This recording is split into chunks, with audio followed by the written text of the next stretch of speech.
इसका नाम है डब्लू पांडे। डब्लू पांडे नाम है, उर्फ आनंद स्वरूप महाराज। फादर का नाम इनके है Ramsarai Pandey, village Shankarpurwa, post Kasesar, district Ballia कर रहने वाला है ये।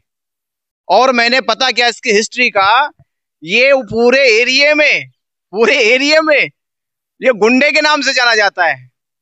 ये पूरे एरिया में इसका नाम जो है लूटपाट में है, इसका नाम पूरा दगाबाजी में है।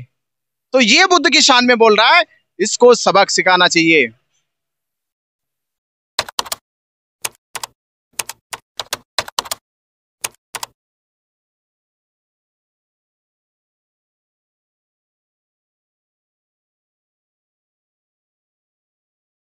आपके आंदोलन के विरुद्ध ब्राह्मण समाज सड़कों पर है। जबलपुर में, बोधगया में, देश के अन्य क्षेत्रों में वो सड़कों पर आक्रमणकारी हो रहा है, सड़कों पर प्रदर्शन कर रहा है, ज्ञापन सौंप रहा है।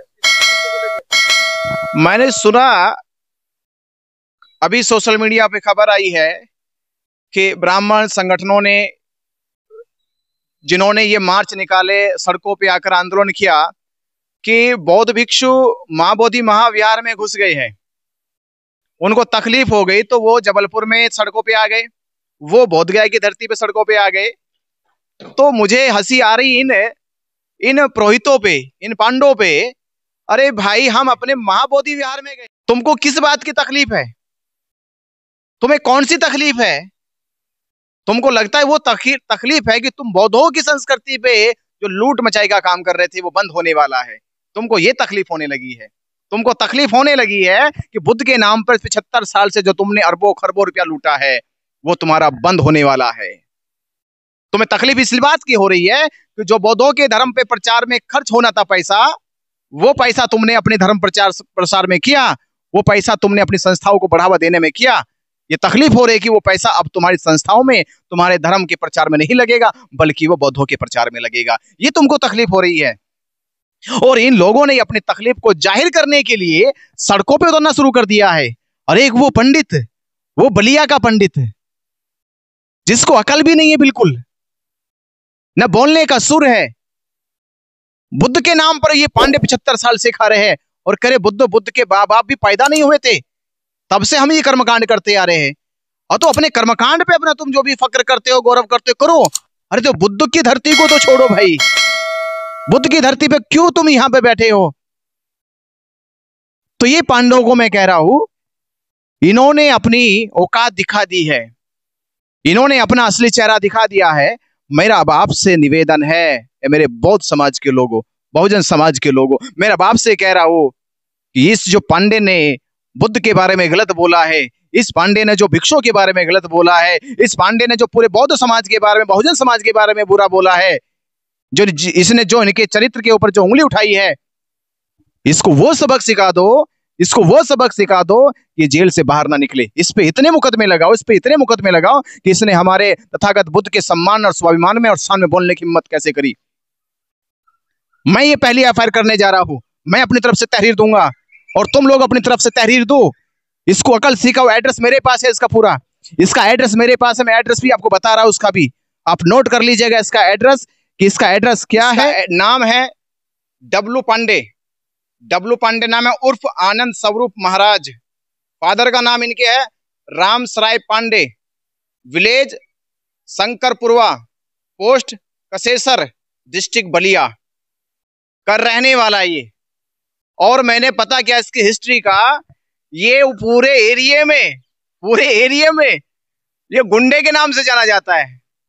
ये पूरे एरिया में इसका नाम जो है लूटपाट में है, इसका नाम पूरा दगाबाजी में है।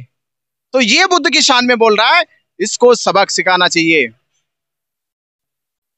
4 मार्च को प्रशासन ने धाकड़ टीवी पर एक वीडियो हमारे द्वारा अपलोड किया गया था, जिसमें केवल हमने ये कहा कि महाबोधि महाविहार के भीतर जो 75 साल से पुरोहित पांडे शिवलिंग रखकर उसकी पूजा कर रहे थे, उसके नाम पर लाखों का दान इकट्ठा कर रहे थे। जहां पुरोहित पांडे पिंडदान कर रहे थे, लोगों को पिंडदान के नाम पर महाबोधि महाविहार में मूर्ख बनाने का काम कर रहे थे।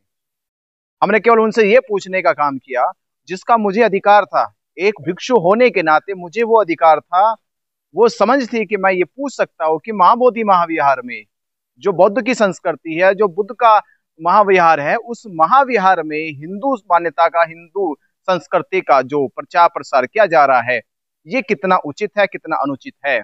मैंने केवल ये बात उन पुरोहितों से, उन पांडवों से पूछी, जिससे उनका मानसिक संतुलन खो गया और बौखला गई। वो जवाब देने की बजाय वो जवाबों से भागने लगे, दूर भागने लगे। मुझे लगा कि हो सकता है कि इनको ये फील हो रहा है, ये महसूस हो रहा है कि ये लोग गलत कर रहे हैं, इनको अपनी गलती का एहसास हो रहा है, तो शायद ये भविष्य में ये गलती दोबारा ना दोहराएंगे। पर नतीजा कुछ और आया। हमने जब देखा, अखबार की कटिंग में देखा, सोशल मीडिया पर देखा, पुलिस से हमें बार बार फोन आने लगे। पुलिस ने कहा कि आपके खिलाफ एफआईआर दर्ज हो गई है। हमने पूछा कौन सी एफआईआर होगी, क्या हमने अपराध किया है? तो अपराध की श्रेणी बनाई गई कि हमने धार्मिक उन्माद पैदा किया है, हमने उनके धार्मिक आस्थाओं को ठेस पहुंचाई है, हमने उनके धार्मिक अवशेषों को छेड़ा है। क्या मैं बौद्ध विहार में जाके ये भी नहीं पूछ सकता हूँ कि महाबोधि विहार में इन पुरोहितों का क्या काम है? तो मेरा प्रशासन से ये कहना है कि प्रशासन मुकदमा करने से पहले ये जरूर जांच कर लेती कि भंते जी ने और धाकड़ टीवी ने जो दिखाया, जो कहा, उसमें कहाँ गलत है। हमारी भाषा गलत नहीं है, हमारे सवाल गलत नहीं है, हमारे सवालों के जो उत्तर नहीं दिए गए हैं, तो ये पूछिए कि उन्होंने उन सवालों के उत्तर क्यों नहीं दिए। हमने उनको धमकाया नहीं है, डराया नहीं है, प्रेम के साथ क्योंकि वो प्रेम इसलिए था क्योंकि हम महाबोधि महाविहार में खड़े थे, हमारा चित्त भी निर्मल था, वाणी भी शुद्ध थी, शीतल थी, कोई आक्रामकता नहीं थी, कोई कोई ऐसी असंवैधानिक बात हमने कही नहीं कि उनकी भावनाओं को ठेस पहुंचे। हमने तो पूरे दायरे में और अपनी गरिमा में रहते हुए उनसे सवाल जवाब किए।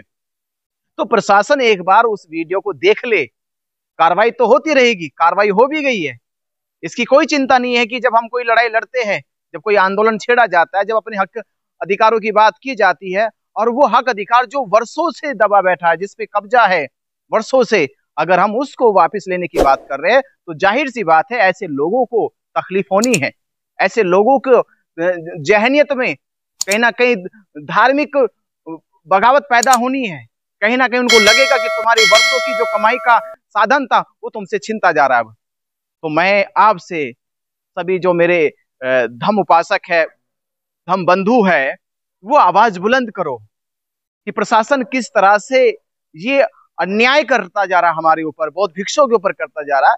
ये पहले से अन्याय कर रहा, 75 साल हो गए जिसके कारण बौद्धों को न्याय नहीं मिला है। बौद्धों की पूरी धरोहर को छीन कर उन्होंने तथाकथित इन पंडो पुरोहितों को दे दिया है। 75 साल से हम ये दमन झेलते आ रहे हैं, ये शोषण झेलते आ रहे हैं, और अगर हमने अपने हक अधिकार की बात की आवाज उठाई तो हमारे ऊपर मुकदमे हो गए। चैनल धाकड़ टीवी ने ये बात उठाई, दिखाई, तो धाकड़ टीवी पे मुकदमे हो गए। क्या ये मुकदमे जायज है? क्या ये मुकदमे संवैधानिक है? क्या ये मुकदमे लगता है कि ये निष्पक्ष तौर पे लिखे गए?